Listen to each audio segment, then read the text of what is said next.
Hello friends, welcome to Desire Academy YouTube channel. इस class में हम बात करेंगे definition of integral domain, division ring, skew field और स्क्यू फील्ड डिवीजन रिंग दोनों एक ही है और फील्ड के बारे में। पिछले क्लास में हमने देखा था कि जीरो एलिमेंट क्या होता है without zero divisor, zero with zero divisor. उसके कुछ एग्जाम्पल हमने पिछले क्लास में ये देखे थे। ये क्लास 3 है जिसमें हम ये बात करेंगे। नाउ सबसे पहले रिंग इंटीग्रल डोमेन क्या है। अगर आप यहाँ पे क्लास 3 में डायरेक्ट है तो क्लास 1 और क्लास 2 देख लीजिएगा, वहाँ से आपको थोड़ी सी हेल्प मिल जाएगी, अच्छे से समझ पाएंगे। नाउ सबसे पहले हम बात करते हैं डेफिनेशन जो कि है इंटीग्रल डोमेन की। अगर हम यहाँ पे इंटीग्रल डोमेन की बात करें तो अगर आपके पास कोई रिंग है, ठीक है, मान लेते हैं कि लेट आपके पास कोई रिंग है, let R plus dot be any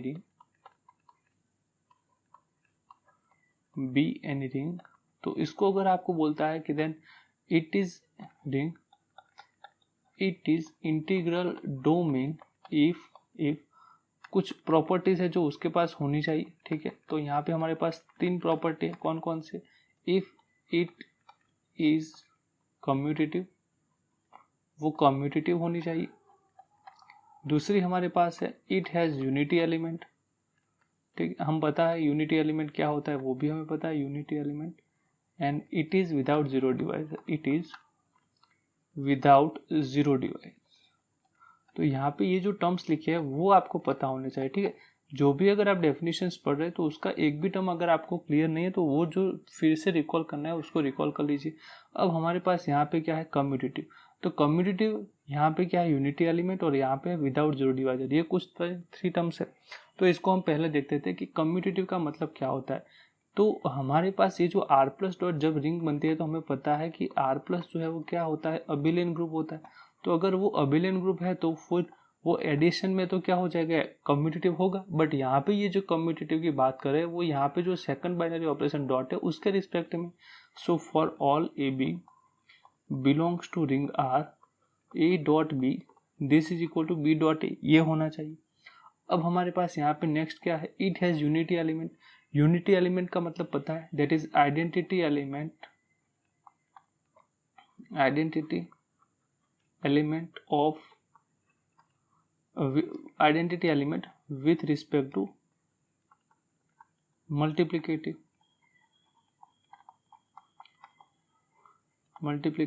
ठीक है। That means a dot 1 equal to 1 dot A, this is equal to A होना चाहिए for all A belongs to R. हर ए के लिए ये जो है प्रॉपर्टी होल्ड करेगी तो उसको हम बोल देंगे यूनिटी एलिमेंट। अब हमने ये पिछले क्लास में विदाउट जीरो डिवाइजर का हमने जो है पूरा कॉन्सेप्ट सीखा था। यहाँ पे हम सिर्फ रिकॉल कर लेते कि that means if a dot B equal to zero then either a equal to zero हो जाएगा और फिर b इक्वल टू जीरो हो जाएगा, ठीक है। ये जो है कुछ 3 प्रॉपर्टी है। यहाँ पे कुछ बुक्स जो है वहाँ पे यूनिटी एलिमेंट है उसको नहीं लेके चलते, वो सिर्फ और सिर्फ कम्यूटेटिव और विदाउट जीरो डिवाइजर को ही लेके चलते। तो वैसे भी अगर आप पढ़े कि इंटीग्रल डोमेन में सिर्फ वो दोनों प्रॉपर्टी है तो वो भी इंटीग्रल डोमेन है। बट इन जनरल हमारे पास जो भी कुछ बुक्स है उसमें से अगर हम देखें तो इन जनरल ये 3 लेकर चलते हैं। ऑथर्स के बीच में कुछ है बट वहाँ पे हम यहाँ पे जनरल 3 को लेकर चलते हैं, तो यहाँ पे भी हम इन जनरल 3 को लेकर चलेंगे। सो इंटीग्रल डोमेन की डेफिनेशन क्या है ये आपको क्लियर हो जाएगी। अब हम यहाँ पे कुछ एग्जाम्पल की बात करते हैं, इंटीग्रल डोमेन के एग्जाम्पल्स कैसे होते हैं। सो फर्स्ट ऑफ ऑल बहुत ही इंपॉर्टेंट एग्जांपल जो है हमारे पास वो है ring of integer, that is z plus dot. ये जो है इंटीग्रल डोमेन होता है। कैसे होता है, अगर हम यहाँ पे उसको क्वेश्चन मार्क करें तो उसका क्वेश्चन आप ऐसे सॉल्व कर सकते हैं कि हमारे पास ये जो है, सबसे पहले हमें पता है कि मल्टीप्लिकेशन किसी भी जो 2 इंटीजर है उसका अगर आप मल्टीप्लिकेशन करेंगे तो उसको आप आगे पीछे लिख सकते हैं। That is for all A B belongs to z, a dot B equal to B dot A, ये हो जाएगा। सेकंड प्रॉपर्टी क्या है कि उसके पास यूनिटी एलिमेंट होना चाहिए। तो हमें पता है कि 1 बिलोंग्स टू z, एलिमेंट जो 1 है वो z में है, that is a dot 1 equal to 1 dot A, this is equal to ये भी हो जाएगा फॉर ऑल ए। और जो थर्ड प्रॉपर्टी है वो क्या है हमारे पास, उसके विदाउट जीरो डिवाइजर। तो जब हमने जीरो डिवाइजर या फिर विदाउट जीरो डिवाइजर के बारे में देखा था तो वहाँ पे हमने सीख लिया था कि अगर रिंग विदाउट जीरो डिवाइजर, तो वहाँ पे हमने क्या सीखा था कि किसी भी 2 इंटीजर्स का मल्टीप्लिकेशन तभी जीरो आता है जब दोनों में से किसी एक को जीरो होना पड़े। सो यहाँ पे अगर a इंटू बी अगर 0 हो रहा है तो इंटीजर में ये कब 0 होता है, then either a equal to 0 हो जाएगा या फिर b इक्वल टू 0 हो जाएगा। ठीक है, ये दोनों में ये तीनों प्रॉपर्टी होल्ड करती है। सो यहाँ से हम लिख सकते हैं क्या कि z plus dot is integral domain. तो ये हो जाएगा हमारे पास इज इंटीग्रल डोमेन। ठीक है, सो बहुत ही इजी वे में समझे हम। तो यहाँ पे ये जो प्रॉपर्टी है वो ये जो कम्यूटेटिव और ये जो सेकंड प्रॉपर्टी है उसको चेक करेंगे, बट ये जीरो डिवाइजर है उसमें जरूर ध्यान रखेंगे, जो कि हमने पिछले क्लास में ऑलरेडी अच्छे से डिस्कस किया है। अब कुछ यहाँ पे हम फेमस एग्जाम्पल को ले लेते हैं, पॉपुलर एग्जाम्पल्स जो है उसको। सो हमारे पास है c plus dot complex numbers, फिर r set of real number, और हमारे पास है यहाँ पे सेट ऑफ रेशनल नंबर। ये जो है वो सभी क्या है, इंटीग्रल डोमेन है। अगर हम फाइनाइट इंटीग्रल डोमेन के बारे में बात करें तो हमारे पास जेड पी प्लस पी और मल्टीप्लिकेशन पी में ये भी क्या है, इंटीग्रल डोमेन है। यहाँ पे ये भी जो है वो क्या है, इंटीग्रल डोमेन है। बट यहाँ पे एक और एग्जांपल के बारे में देखते हैं, फाइनाइट में कब नहीं हो सकता है। जैसे कि हम यहाँ पे ले लेते हैं एक Z6 प्लस 6 और मल्टीप्लिकेशन 6। ठीक है, सो फर्स्ट प्रॉपर्टी हमें क्या करना है कि ये कम्यूटेटिव है या नहीं है। तो हम अगर इसका टेबल जो है वो मल्टीप्लिकेशन का टेबल जो है वो अगर हम बनाए यहाँ पे, सो मल्टीप्लिकेशन 6 यहाँ पे 0 1 2 3, यहाँ पे 4 और ये 5, और यहाँ पे 0 1 2 3 4 और 5 ये हो जाएगा। नाउ अब यहाँ से देखिए पूरा हम इसको करेंगे। सो 0 यहाँ पे सभी में 0 से मल्टीप्लाई करेंगे तो क्या हो जाएगा 0, यहाँ पे भी ये पूरा क्या हो जाएगा 0 हो जाएगा। नाउ अगर हम 1 जो है वो यूनिटी एलिमेंट है तो 1 के साथ अगर मल्टीप्लाई करेंगे तो 1 हो जाएगा। सो यहाँ पे 2 3 4 5, नाउ 2 2 जा यहाँ पे 4 है, 2 3 जा 6 वो 0 हो जाएगा। ठीक है, यहाँ पे समझ लीजिए 2 मल्टीप्लाई 6 क्या होता है, तो 2 3 जा 6 होता है। और अगर हम इसको 6 के डिवाइड करने के बाद जो भी रिमाइंडर बचता है वो हम यहाँ पे लिखेंगे। तो 6 से डिवाइड हो जाएगा तो रिमाइंडर 0 आएगा।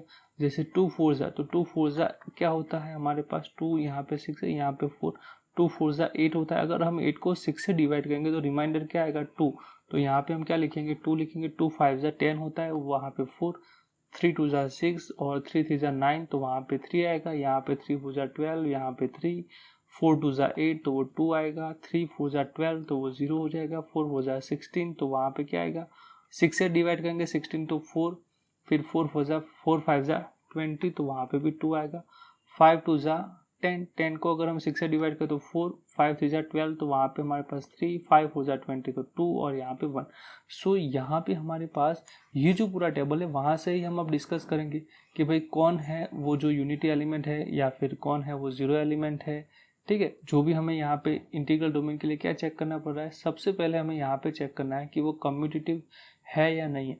तो आप चाहे तो कोई भी दो एलिमेंट ले लीजिए, मान लीजिए कि हमने यहाँ से 2 लिया, ठीक है, और यहाँ से हम 4 ले रहे हैं, तो 4 और 2 का यहाँ पे क्या आ रहा है 2 आ रहा है। अब हम यहाँ से क्या लेंगे 2 लेंगे, पहले हमने क्या लिया 2 4, और यहाँ पे अगर हम 4 ले तो उसका आंसर भी क्या आ रहा है 2। अब हम क्या करेंगे 4 लेंगे, उसका अगर 6 से साथ करेंगे 2 के, तो 2 यहाँ से हमने 4 लिया तो यहाँ पे भी इसका क्या आ रहा है 2 आ रहा है। सो इस ये तो मैंने आपको दिखाया, बट हम यहाँ पे लिख सकते हैं कि for all A B belongs to Z6 a multiply 6b this is equal to b multiply 6a, ये हो जाएगा। ठीक है, अभी हम सेकंड की बात करें, इसके पास यूनिटी एलिमेंट है, yes, so 1 belongs to Z6 it has unity element. और थर्ड प्रॉपर्टी जो है अगर हम इसके बारे में बात करें कि उसके पास विदाउट जीरो डिवाइजर होना चाहिए, बट मैंने जैसे यहाँ पे आपको दिखाया कि 2 इंटू 3 ये जो है, ठीक है, यहाँ पे हमने ये 3 ले लिया, यहाँ से 2 ले लिया, वो दोनों नॉन जीरो है, बट उसका मल्टीप्लीकेशन यहाँ पे क्या आ रहा है 0 आ रहा है। सो 2 बिलोंग्स टू Z6 और 3 जो है वो भी Z6 में है, but both are non zero. ठीक है, both are non zero and 2 multiply 6 equal to 3 ये जो है वो 0 आ रहा है। दैट मीन्स Z6 जो है हमारे पास, Z6 एडिशन 6 और multiplication 6 is ring with zero divisor. So अगर वो विथ जीरो डिवाइजर है तो वो फिर इंटीग्रल डोमेन नहीं बन पाएगा। So it is not integral domain, so it is not integral domain. So integral domain में ये देखना पड़ता है कि जीरो डिवाइजर का मतलब क्या है और जीरो डिवाइजर कैसे फाइंड करते हैं। अब हम यहाँ पे हमारी जो नेक्स्ट डेफिनेशन है उसके तरफ बढ़ते हैं, दैट इज डिवीजन रिंग। तो उसको हम लिखेंगे डी रिंग, या फिर स्क्यू फील्ड है तो उसको हम स्क्यू फील्ड एस फील्ड भी लिखते हैं, और कुछ लोग स्क्यू फिल, सभी जो है वो एक ही टर्म है, एक ही डेफिनेशन है। तो स्क्यू फिल का मतलब क्या होता है, तो ring let R plus dot B a ring with at least 2 element, उसमें एटलीस्ट 2 एलिमेंट तो होने ही चाहिए, at least 2 element is said to be division ring, skew fill और S fill if first property है it has unity element, और जो second जो property है that every non zero element, जो भी नॉन जीरो एलिमेंट होगा possesses मल्टीप्लिकेटिव इनवर्स, तो उसके पास क्या हो जाएगा, मल्टीप्लिकेटिव इनवर्स होगा। सो दो जो प्रॉपर्टी है डिवीजन रिंग के लिए वो हमें अच्छे से समझना है, ठीक है। दोनों प्रॉपर्टी को आप समझ लीजिए। डिवीजन रिंग के लिए क्या होना चाहिए सर, उसके पास यूनिटी एलिमेंट होना चाहिए, उसके पास जो भी नॉन जीरो एलिमेंट होगा उसके पास मल्टीप्लिकेटिव इनवर्स होना चाहिए, ठीक है। कुछ एग्जांपल लिख लेते हैं यहाँ पे डिवीजन रिंग के, that is C plus dot R plus dot और Q that is set of rational number. ये कुछ इनफाइनाइट डिवीजन रिंग है। साथ में हम ZP और एडिशन P और मल्टीप्लिकेशन P, ये जो है वो भी स्क्यू फिल है। बट यहाँ पे फिर से हम बात करेंगे एक और रिंग के बारे में जो कि डिवीजन रिंग नहीं होगी, सो हम उसको यहाँ पे ले लेते। Now example, set of integer जो कि इंटीग्रल डोमेन तो था, अब इस डिवीजन रिंग है या नहीं इसके ऊपर बात करेंगे। तो चलिए, सो ये जो है वो डिवीजन रिंग है या नहीं, बट हमें फर्स्ट प्रॉपर्टी क्या है कि सर उसके पास 2 एलिमेंट है, हाँ 2 से तो ज़्यादा है, काउंटेबली इनफाइनाइट है, ठीक है। अगर हम यहाँ पे 2 एलिमेंट से ज़्यादा है तो फिर हम बात करेंगे डिवीजन रिंग के बारे में। एक एलिमेंट है तो वो डिवीजन रिंग के बारे में बात ही नहीं कर सकते। यहाँ पे 1 जो है वो Z के पास है, such that 1 dot A this is equal to A dot 1 is equal to क्या हो जाएगा, ए फॉर ऑल। तो इसका मतलब क्या हुआ कि उसके पास यूनिटी एलिमेंट है, ठीक है, यूनिटी एलिमेंट हो गया। अब हम यहाँ से दूसरी जो प्रॉपर्टी है उसके बारे में अगर हम बात करें, दूसरी क्या है कि सर उसका हर नॉन जीरो एलिमेंट के पास मल्टीप्लिकेटिव इनवर्स होना चाहिए डिवीजन रिंग के लिए। सो 2 जो है वो नॉन जीरो एलिमेंट भी है एंड 2 जो है वो Z में भी है, yes. But there does not exist B belong to Z such that B dot 2 this is equal to 2 dot B this is equal to 1। मतलब क्या हुआ कि B जो है, देखिए ना आप, अगर 2 है उसको किस नंबर से अगर हम मल्टीप्लाई करेंगे तो वो 1 आएगा, ठीक है। 2 को आप किस से मल्टीप्लाई करेंगे तो आपके पास 1 आएगा। तो उसके लिए एक ही प्रॉपर्टी है सर, 2 को अगर हम 1/2 से मल्टीप्लाई करें तो भी 1 आएगा। बट ये 1/2 जो है वो हमारे Z में तो नहीं है, ठीक है। तो Z में होना चाहिए ना, उसका इनवर्स एलिमेंट कहाँ पे होना चाहिए, Z में होना चाहिए। सो वो Z में नहीं है। अगर Z में नहीं है तो हम बोल देंगे कि उसके पास जो भी क्या है नहीं है, मल्टीप्लिकेटिव इनवर्स नहीं है। So there exist non zero element in Z, बहुत सारे हैं बट हमें एक मिल गया, there exist non zero element in Z which does not possess multiplicative inverse, multiplicative inverse. तो उसके पास क्या नहीं है, मल्टीप्लिकेटिव इनवर्स नहीं है। That means Z plus dot is not division ring. वो इंटीग्रल डोमेन बन गया था बट डिवीजन रिंग होल्ड नहीं कर पाया क्योंकि उसके पास अभी क्या नहीं है बेटा, सर उसके पास, हमारे पास इंटीग्रल डोमेन जो होता है उसमें जीरो विदाउट जीरो डिवाइजर तो था बट उसके पास क्या नहीं था, तो उसके पास नॉन जीरो एलिमेंट के लिए मल्टीप्लिकेटिव इनवर्स नहीं था। अब हमारे पास यहाँ पे फाइनल जो थर्ड डेफिनेशन है वो क्या है, फील्ड है। फील्ड स्ट्रक्चर के लिए 2 डेफिनेशन है। मान लीजिए एक R plus dot is commutative division ring, ठीक है, commutative division ring, then R plus dot is field. तो ये फील्ड हो जाएगा। तो हमारे पास फर्स्ट डेफिनेशन ये होगा कि इफ़ ये जो है वो कम्यूटेटिव डिवीजन रिंग है तो वो क्या हो जाएगी, फील्ड हो जाएगी। अगर हम यहाँ पे बात करें, देखिए डिवीजन रिंग के लिए हमारे पास मिनिमम 2 एलिमेंट होने चाहिए, ठीक है। तो आर की यहाँ पे ये जो आर है उसका कार्डिनलिटी एटलीस्ट 2 तो होगा ही होगा। 2 क्यों है वो भी हम बात करेंगे, सर 2 से ही ज़्यादा क्यों है, 3 से ज़्यादा नहीं, 4 से ज़्यादा नहीं, 2 से ही ज़्यादा क्यों, तो उसके बारे में हम बात करेंगे। बट यहाँ पे हम समझ लेते हैं इसकी और प्रॉपर्टी, जिसको अगर हम एनालिसिस करें कम्यूटेटिव से हमारे पास एक प्रॉपर्टी ये आती है कि for all A B belongs to R क्या हो जाए, A dot B this is equal to B dot A. Division ring के पास 2 प्रॉपर्टी थी, कौन सी प्रॉपर्टी थी सर, सेकंड थी कि यूनिटी एलिमेंट होना चाहिए, so unity element must be in R, ठीक है। और जो थर्ड प्रॉपर्टी थी वो क्या थी, every non zero element is has multiplicative और possesses multiplicative inverse। तो ये जो 3 प्रॉपर्टी है, अगर ये तीनों होल्ड करती है तो उसको हम बोल देंगे फील्ड। नाउ यहाँ से देखिए डिवीजन रिंग था, उसमें एक प्रॉपर्टी हमने ऐड करके हमने फील्ड बनाया। दैट मीन्स अगर आपके पास फील्ड है, ठीक है, every field is division ring. तो ये फर्स्ट नोटेशन आ गया हमारे पास। हमने क्या किया, एनालिसिस। डिवीजन रिंग में हमने कम्यूटेटिव होल्ड कर दी। डिवीजन रिंग जो है वो कम्यूटेटिव का हो भी सकता है, नहीं भी हो सकता है, ठीक है। मगर अगर डिवीजन रिंग कम्यूटेटिव है तो उसको हम फील्ड बोल देंगे। तो every field is division ring but not conversely, क्योंकि डिवीजन रिंग जब तक कम्यूटेटिव नहीं होगा तो वो फील्ड तो होगी नहीं। तो ऐसी देयर एग्जिस्ट क्या है, ठीक है, ये आपके पास क्वेश्चन है, इज देयर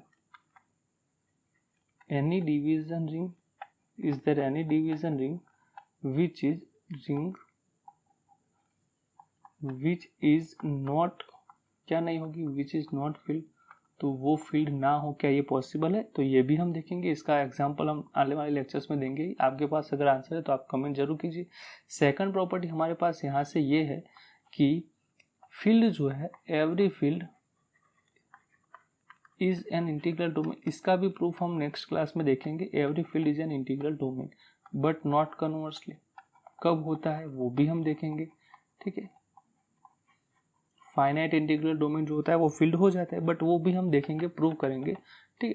सो वो इंटीग्रल डोमेन की प्रॉपर्टी है। अब हमारे पास यहाँ से जो कुछ बेसिक डेफिनेशंस थी वो कुछ हमारे पास इकट्ठा हो गए, ठीक है। सो फील्ड के कुछ एग्जाम्पल भी हम यहाँ पे देखते थे, जैसे कि C प्लस डॉट, ठीक है, R प्लस डॉट, ये भी फील्ड है। और हमारे पास rational number Q plus dot, ये भी फील्ड है। फाइनाइट फील्ड की बात करें तो हमारे पास ZP प्लस डॉट, ये भी फील्ड है। तो ये कुछ एग्जांपल है फील्ड के बारे में। आगे जाएंगे तो हमारे पास और एग्जांपल आएंगे जिसमें हम बात करेंगे कि फील्ड कैसे डिफाइन करते, कैसे दिखाते हैं किसी सेट को, वो भी हम लेके आएंगे, ठीक है। सो आई होप ये था आज का क्लास, आपको अच्छा लगा होगा। अगर अच्छा लगा हो तो लाइक ज़रूर कीजिए, अपने दोस्तों के साथ शेयर कीजिए। अगर आप हमारे यूट्यूब चैनल पर नए हो तो ज़रूर से लाइक कीजिए और सब्सक्राइब ज़रूर कर दीजिएगा। मिलते हैं अगले क्लास।